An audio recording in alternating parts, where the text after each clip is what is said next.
Hey everybody, it's Ed.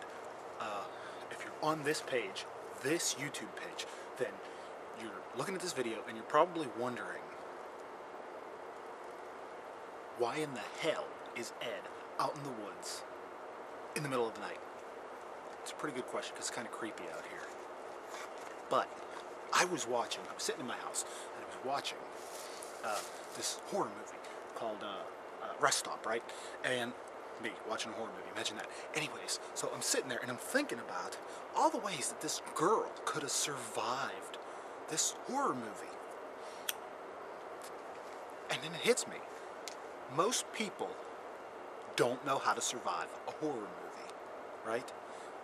They just don't know. They have no idea. So,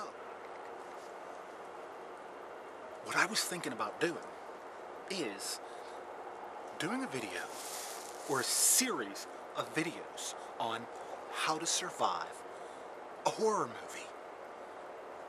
I thought, man, that's a great idea.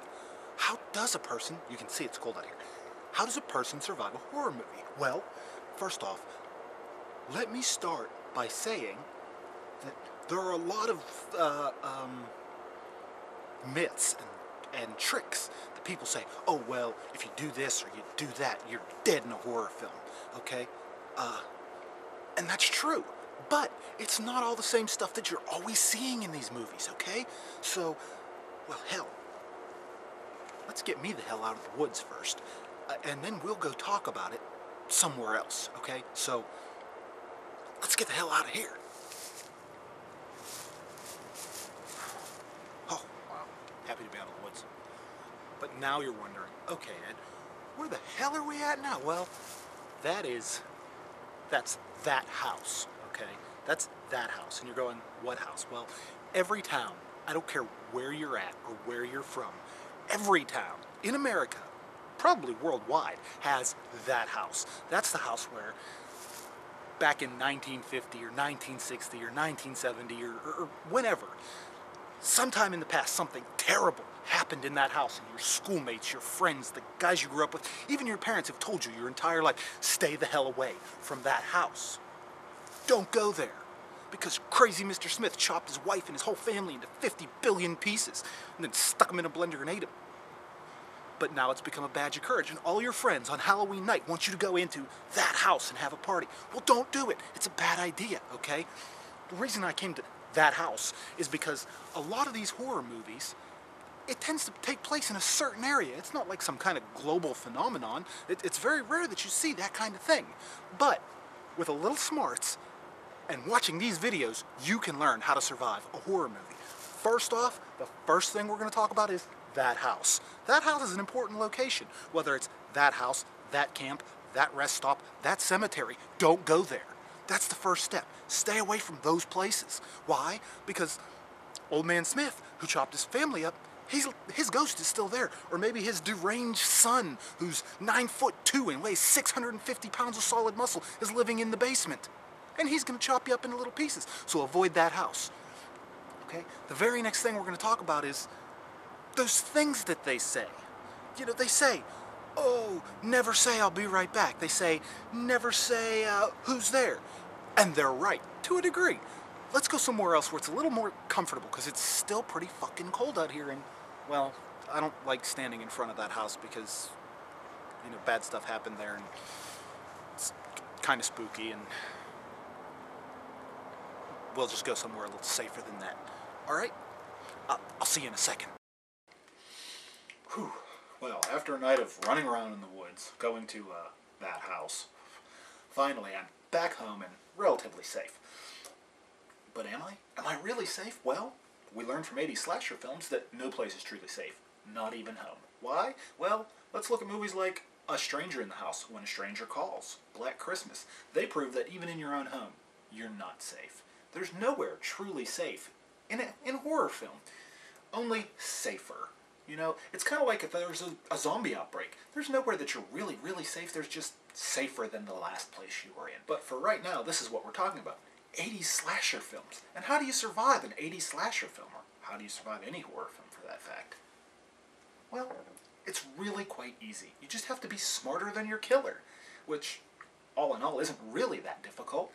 You have to think about things. Say you walk out the front door of the cabin that you've rented for the weekend, and you're standing there and it's pitch black and you can hear the bugs and it's beautiful and you hear a twig snap. Well, the last thing you want to do is yell, "Who's there?" Because maybe your killer didn't know that you were there. But now that you've yelled, "Who's there?" he knows exactly that there's somebody there, and he knows exactly where that sound came from. So what's he got to do? Well, if I'm a hockey mask machete-wielding psychopath, I'm going in the direction of the noise. Why? Because I'm an 80s slasher. I have no reason to do anything but kill people. That's what they do. So you don't want to yell, "Who's there?" You say, "I'll be back." Well, you might be back. Maybe in the third act as a cadaver laying up against the wall, placed there by the killer just to freak out the last survivor girl. Who knows? Anyways,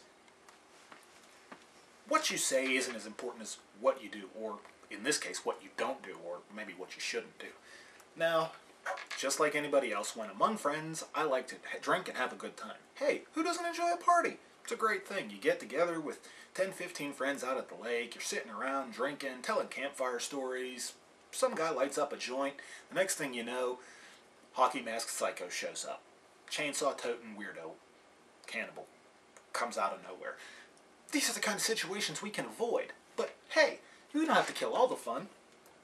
You can still have sex. Now see, I say in a horror film, stay away from the drinking and the drugs. And the reason I say that is simply because, for no other reason than it impairs your judgment.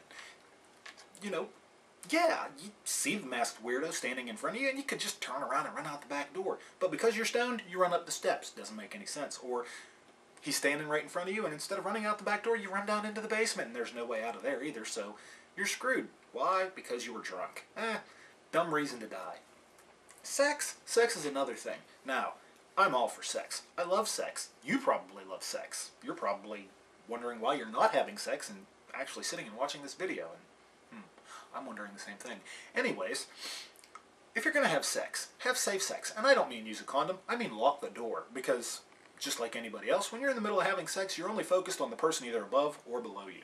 I mean, there's really nothing else to think about. So the butcher knife wielding masked psycho wearing coveralls standing at the foot of the bed who's about to slice and dice both of you, you're not even going to notice him. Lock the door. Be safe. Now, another thing you should never do in a horror film is think that you're going to outrun your would-be killer by running into the woods. Bad idea. You're not going to get anywhere. You're going to make a lot of noise. You're going to fall, you're going to trip, you're going to stumble, and always at the worst possible moment. Nah, here's what you do. You come out of the cabin. Well, obviously you drove up to the cabin, so there's a dirt road. Get on that dirt road and just stay on it. Run as far as you can. When you can't run anymore, walk. When you feel like you can run again, run some more. But stay on the road. Don't go into the woods. Even better, run into an open field. You say, well, hey, if I'm in an open field, the killer can see me. Yeah, but you know what? He can't get to you without you seeing him too. Another thing, don't think that hiding in the closet is going to save you, because it's not. You get into the closet, you might make it out, and yeah, it makes sense. There's only one way in and one way out. But that one way in and one way out means that eventually you're going to have to deal with whoever it is that's coming after you, whatever color mask he's wearing, and whatever kind of weapon he has. So stay out of the closet. Here's my advice. Only go into a room that's well lit, you can see all the exits, and there's some kind of weapon for you in there. So if you walk in and you find a baseball bat, it's well lit, you can see every nook and cranny, and there's two ways out, you're golden. Now, make sure you're never standing too close to the windows. Why? Because all of our 80s style slashers love to just reach through the window and yank you out. Have you seen Friday the 13th Part 4? Of course. You don't ever want to be near the windows. Just a bad idea. Don't peek out the window either, because that's where they're going to see you. If you go into a house and the lights are already on, don't turn them off. Why? Because now the killer that knows the lights were on just watched them turn off. If you go into a house and the lights are on, stay below window level. Creep around on your hands and knees, but don't touch the lights. If you go in and the lights are off, leave them that way. Okay? Don't try to hide for too long. If you're going to hide, hide just long enough to get your breath and then get on the move again. Because like I said, no place is safe, only safer. Now, the last thing I'm going to talk about is the first thing I talked about. Don't put yourself in the situations. Stay out of that cemetery. Don't go to that camp and stay out of that house. There's no reason to go in there at all. Why? Because what happens? You walk into that house, and now we're in the middle of an 80s style slasher film. You go to that cemetery, and all of a sudden, the dead are rising. You walk into that camp, and you never know what's coming out of that lake. Okay? So, remember those things. Next time, we're going to talk about my 4-part plan called STOP, S-T-O-P-P, and weapon selection. We're going to have a great time with that.